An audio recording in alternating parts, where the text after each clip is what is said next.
Hi, it's Tina and Tim again, and we're sticking with this Child Protective Services theme. I'm sure a lot of people would like to know this.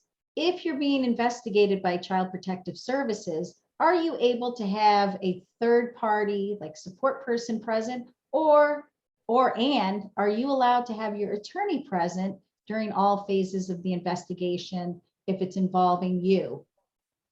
Great question. And the answer to that is yes, absolutely. You have the right to have anybody there who's going to have your best interests at heart if it's a third party person.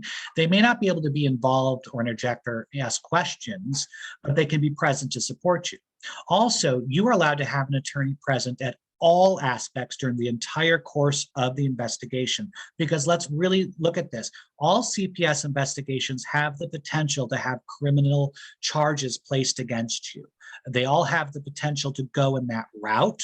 So I always tell people, if you can afford an attorney, have one present with you throughout the investigation. It's your right to do so, or at least have somebody there who is not part of the investigation that can take notes and really look at what's going on subjectively and objectively to kind of help you form questions, because really you're going to have questions and you need to know what questions to ask of the caseworker and what you're allowed to know and not allowed to know.